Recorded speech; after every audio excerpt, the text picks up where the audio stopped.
یہودی چاہتے ہیں کہ اللہ کے نور کو اپنے منہ کی پھونکوں سے بجھا دیں۔ تاریخی اعتبار سے سب سے پہلے چلیے اس ماحول میں جب یہ آیات نازل ہوئی ہیں، اس وقت اگرچہ اسلام کی مخالفت میں دو گروہ تھے جو سرگرم تھے، ایک مشرکین عرب جن کے سر خیل تھے مشرکین مکہ، اور دوسرے یہودی۔ چنانچہ یہی بات ہے جو سورہ مائدہ میں فرمائی گئی، لَتَجِدَنَّ أَشَدَّ النَّاسِ عَدَاوَةً لِلَّذِينَ آمَنُوا الْيَهُودَ وَالَّذِينَ أَشْرَكُوا، تم پاؤ گے کہ اہل ایمان سے دشمنی میں شدید ترین تمام انسانوں میں یہودی ہیں اور مشرک ہیں۔ مکے کے مشرک یا جزیرہ نما عرب کے مشرک اس وقت جن کے سر خیل تھے، ان کے لیے قرآن مجید میں سورہ توبہ میں ائمہ کا لفظ ہے، فقاتلوا ائمۃ الکفر۔ ایک طرف وہ تھے جو شدید مخالف اور دوسری طرف یہودی، لیکن ان دونوں کی مخالفت کے انداز میں فرق تھا۔ یہ نوٹ کرنا چاہتا ہوں میں آج، اچھی طرح سمجھ لیجیے۔ ویڈیو شروع کرنے سے پہلے ایک گزارش ہے، اگر آپ ہمارے چینل پر نئے ہیں تو سبسکرائب ضرور کریں اور ڈاکٹر اسرار احمد رحمت اللہ علیہ کے لیے سورہ فاتحہ پڑھ کر کامنٹ میں آمین لکھنا نہ بھولیں۔ شکریہ۔ پہلا فرق یہ تھا کہ مشرکین عرب سامنے سے وار کرتے تھے جمع مردی کے ساتھ، ان کے مقابلے میں ان کی مخالفت میں کمینگی نہیں تھی، وہ اپنے باطل معبودوں کے لیے بھی گردن کٹا رہے تھے۔ ابو جہل نے کہا تھا ذرا نیچے سے گردن کاٹنا تاکہ اونچی نظر آئے کہ سردار کی گردن ہے، جب تم کسی چیز پر اس کو اوپر لٹکاؤ گے۔ 70 جانیں انہوں نے پیش کی ہیں بدر میں اپنے دین باطل کے لیے اور اپنے معبودان باطل کے لیے۔ اس کے برعکس یہودیوں کی مخالفت تھی کمینگی والی مخالفت، ان میں مقابلے کی ہمت نہیں تھی، جرأت نہیں تھی۔ لا یقاتلونکم جمیعا، سورہ حشر میں فرمایا یہ یہودی کبھی تم سے مسلمانوں جمع ہو کر جمعیت کی شکل میں ڈٹ کر میدان میں آ کر مقابلہ نہیں کر سکیں گے، الا فی قرى محصنۃ او من وراء جدر، بڑے مضبوط قلعہ بندیوں میں اپنے آپ کو محفوظ کر کے اور فسینوں کے پیچھے سے، دیواروں کے پیچھے سے، عورتوں کی طریقے سے پتھراؤ کریں گے، اس کے سوا کچھ نہیں کر سکتے۔ تو پہلا فرق یہ تھا کہ مشرکین مکہ اور مشرکین عرب بالعموم مخالفت کر رہے تھے، لیکن ان کی مخالفت جمع مردوں والی مخالفت تھی، سامنے کے دشمن کی حیثیت سے کلم کل علی الاعلان، جبکہ یہودیوں کی مخالفت میں کمینگی تھی، سازشی انداز تھا، خود لڑنے کی بجائے دوسروں کو ابھار ابھار کر لاتے تھے۔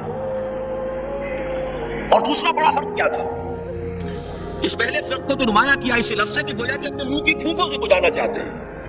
ابو جہل بھی بجھانا چاہتا ہے اللہ کے نور کو، لیکن اپنے زور بازو کی بنیاد پر، اور یہ لوگ کردار کے اعتبار سے اتنے گر چکے ہیں کہ زور بازو کی بنیاد پر نہیں، منہ کی پھونکوں سے بجھانا چاہتے ہیں۔ بہترین تعبیر کی ہے اس کی مولانا ظفر علی خان نے کہ نور خدا ہے کفر کی حرکت پہ خندزن، پھونکوں سے یہ چراغ بجھایا نہ جائے گا۔ دوسرا فرق یہ تھا کہ اگرچہ مشرکین میں بھی ایسے لوگ تھے جو پہچان چکے تھے کہ محمد اللہ کے رسول ہیں، سچے ہیں، صادق ہیں، لیکن وہ استثنائی معاملات تھے، وہ غافل تھے۔ قرآن مجید میں بار بار ان کے کفر کے لیے توجیہ پیش کی گئی ہے کہ ان کے پاس کوئی رسول آیا ہی نہیں، ان کے لیے رسالت اور نبوت بڑی ایک عجیب سی شے تھی، وہ چیزیں ان کے ذہن سے بالکل خارج ہو چکی تھی۔ لیکن یہود کا معاملہ اس کے برعکس تھا، وہ 100% پہچانتے تھے محمد رسول اللہ صلی اللہ علیہ وسلم، بالخصوص ان کے علماء، یعرفونہ کما یعرفون ابناءہم، پہچانتے ہیں اسے جیسے کہ اپنے بیٹوں کو پہچانتے ہیں، علی وجہ البصیرۃ، وہ کسی مغالطے میں نہیں تھے، پوری ڈٹائی کے ساتھ پہچانتے ہوئے۔ آپ کو تو معلوم ہے کہ حضور صلی اللہ علیہ وسلم کی جو نشانیاں ہیں ان کا تو معاملہ بہت آگے کی بات ہے۔ حضور کے ادنا رفقا کا معاملہ کیا تھا کہ حضرت عمر رضی اللہ تعالیٰ عنہ کے بارے میں پوری ان کی صفات ان کے ہاں موجود تھی، اور عیسائی علماء نے ان کے ساتھ ٹیلی کر کے ہی حضرت عمر کو سامنے کھڑے ہو کے دیکھ کر اور پھر جو ہے یروشلم کا قبضہ لیا تھا کہ ہاں یہ وہی درویش بادشاہ ہے جس کا ذکر موجود ہے ہماری کتابوں میں کہ یروشلم اس کے ہاتھوں فتح ہوگا۔ تو یہ دو سخت ذہن میں رکھیے، یریدون لیطفئوا نور اللہ بافواہہم واللہ متم نورہ۔ دوسری بات جو سوچنے کی ہے اس آیت میں کہ نور اللہ سے مراد کیا ہے؟ اللہ کا نور ایک اعتبار سے ذہن منتقل ہوتا ہے قرآن حکیم کی طرف، اصل میں قرآن مجید میں ہدایت کے لیے بھی آتا ہے. تورات کے لیے آیا فیہا ھدی و نور، انجیل کے لیے آیا فیہ ھدی و نور. روشنی ہی سے انسان راستہ دیکھ سکتا ہے. الہدیٰ قرآن حکیم، ہدایت کاملہ، اس کے لیے خاص طور پر لفظ آیا ہے.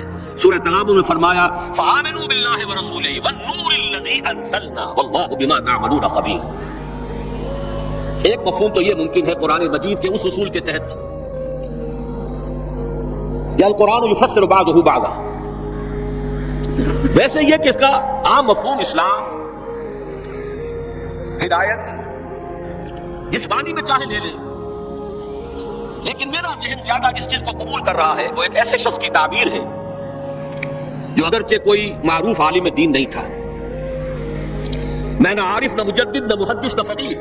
اقبال اپنے بارے میں صاف کہہ رہا ہے، میں نہ عارف، نہ مجدد، نہ محدث، نہ فقیہ. لیکن واقعہ یہ ہے، اور آپ کے علم میں ہوگا، میرا موقف یہ ہے، اس دور میں قرآن مجید کا نور بصیرت اللہ تعالیٰ نے بڑے وافر پیمانے پر انہیں عطا کیا تھا. انہوں نے تعبیر کیا ہے اس نور کو نور توحید سے. چنانچہ یہ اتمام کا لفظ اس کے ساتھ واللہ متم نورہ، جواب شکوہ کے شعر میں کہ وقت فرصت ہے کہاں، کام ابھی باقی ہے، نور توحید کا اتمام ابھی باقی ہے. واللہ متم نورہ ویاب اللہ الا یتم نورہ. یہ بھی نوٹ کر لیجئے، عربی زبان میں شدید تاکید کرنی ہو تو اس میں فاعل کی شکل میں لایا جاتا ہے. واللہ یتم نورہ بھی ہو سکتا تھا، نہیں، واللہ متم نورہ کر کے رہے گا. اور پھر اس کو منفی اسلوب میں بھی بیان کر دیا تھا کہ کوئی شک و شبہ نہ رہے، مثبت بھی آ گیا واللہ متم نورہ، اور منفی ویاب اللہ الا یتم نورہ. اللہ کو ہرگز منظور نہیں ہے مگر یہ کہ وہ اپنے نور کا اتمام فرمائے. وقت فرصت ہے کہاں، کام ابھی باقی ہے، نور توحید کا اتمام ابھی باقی ہے. میں چونکہ یہاں اسی تعبیر کو اختیار کر رہا ہوں، اس کے اعتبار سے ایک سوال پیدا ہوتا ہے، کیا نور توحید کسی بھی اعتبار سے نامکمل تھا، ناقص تھا، جس کے اتمام اور تکمیل کی ضرورت تھی؟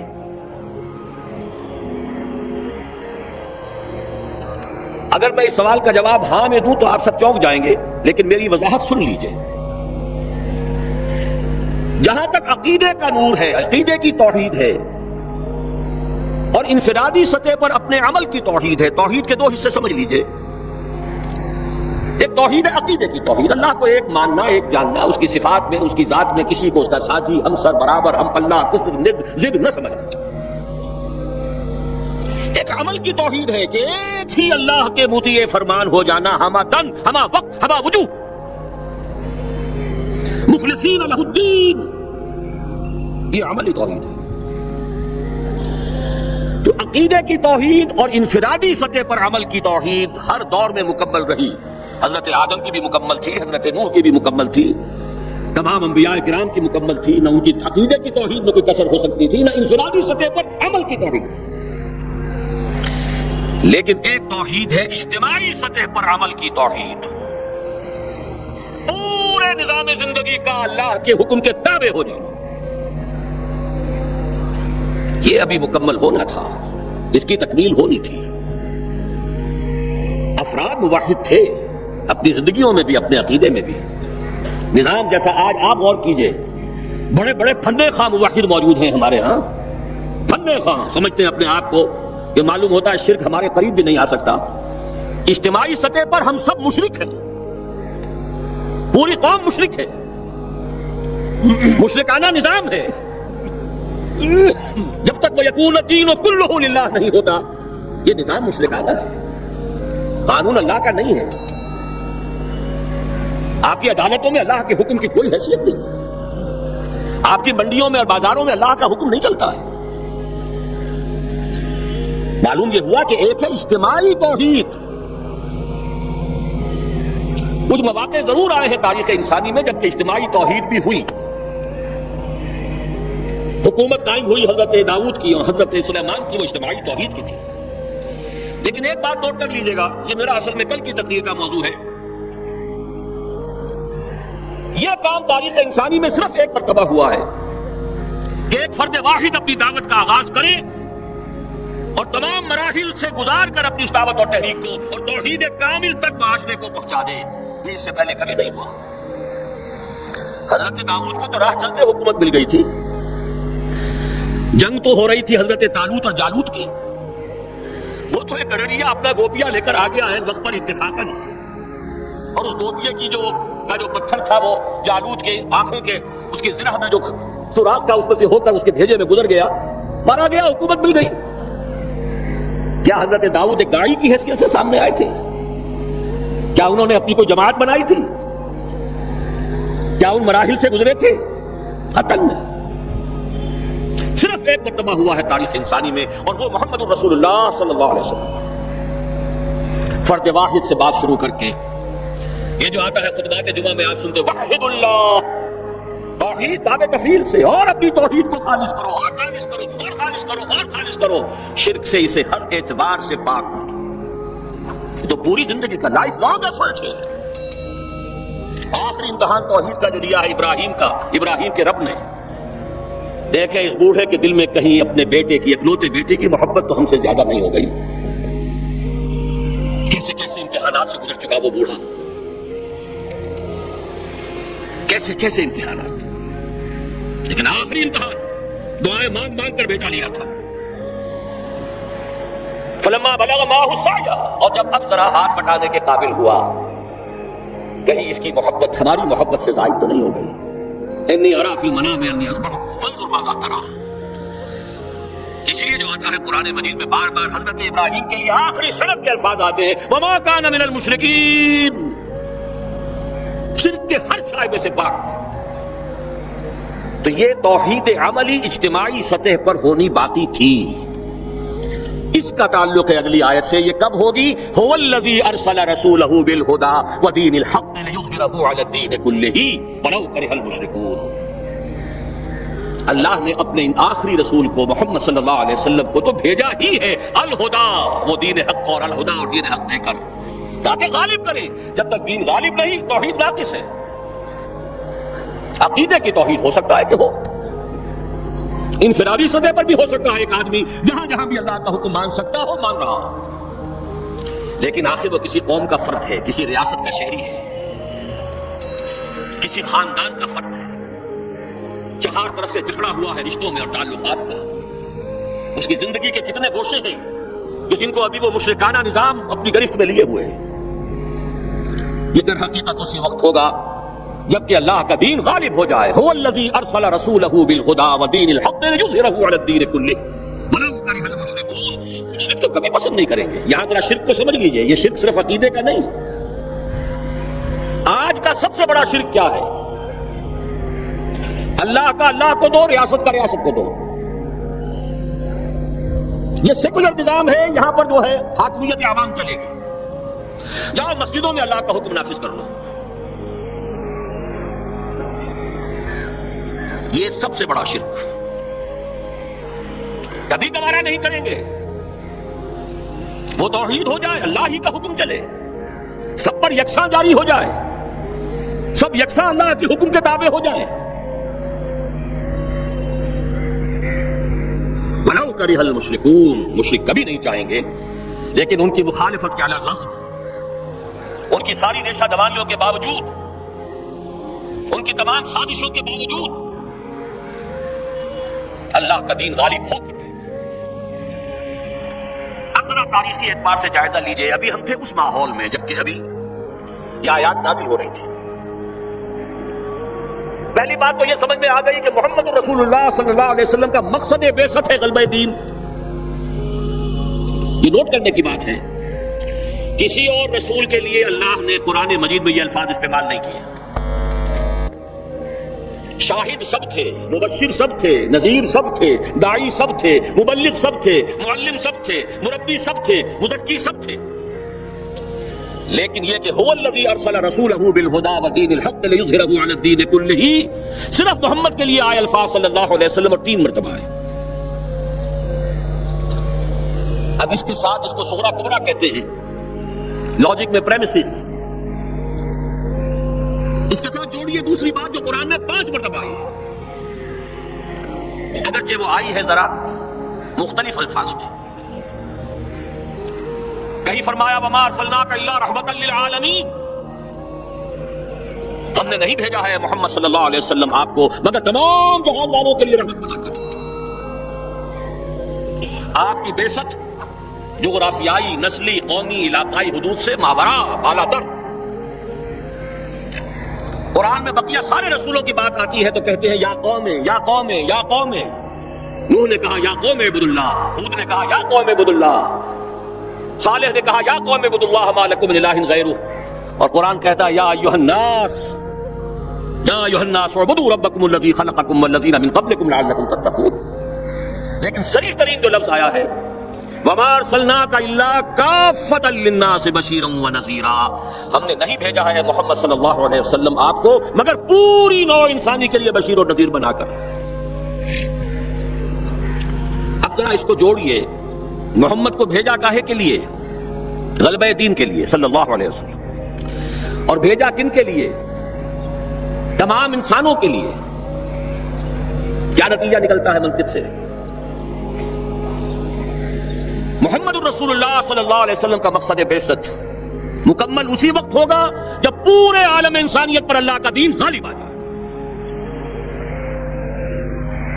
ورنہ بات وہی ہے جو اقبال کا شعر سنا چکا ہوں، وقت فرصت ہے کہاں کام ابھی باقی ہے، نور توحید کا اتمام ابھی باقی ہے۔ لیکن یہ کہ اگر اللہ نے واقعی بھیجا محمد کو دین کے غلبے کے لیے صلی اللہ علیہ وسلم، اور اگر بھیجا ہے پوری نوع انسانی کے لیے، تو ناممکن ہے کہ یہ دنیا ختم ہو جائے اس سے پہلے کہ محمد رسول اللہ کا مقصد بعثت مکمل ہو۔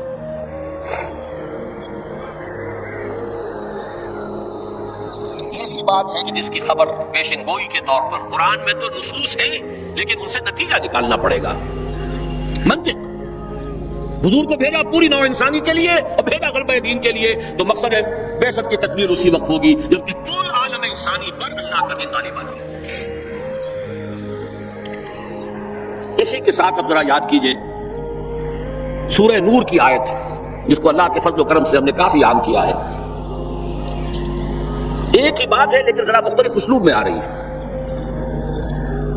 وعد اللہ الذین آمنوا منکم وعملوا الصالحات لیستخلفنہم فی الارض،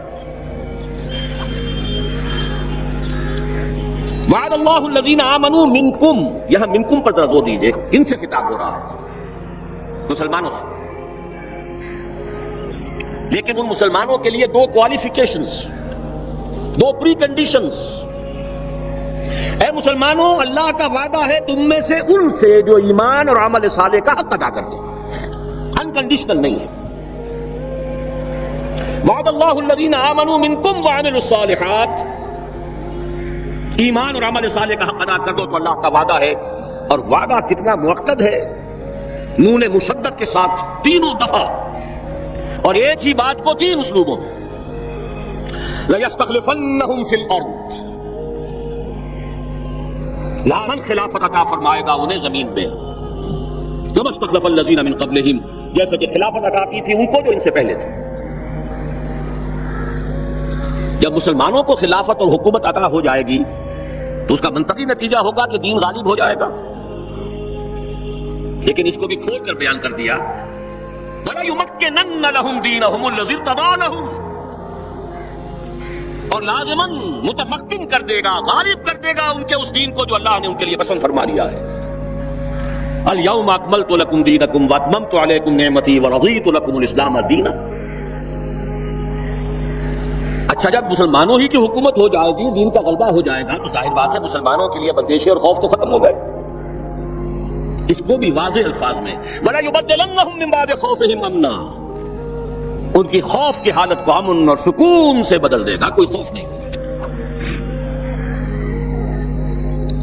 اب یہاں فرمایا یعبدوننی لا یشرکون بی شیئا، تب جا کر وہ ان کی عبادت اس درجے میں مکمل ہوگی کہ اس میں شرک کی کوئی آلائش باقی نہیں رہے گی۔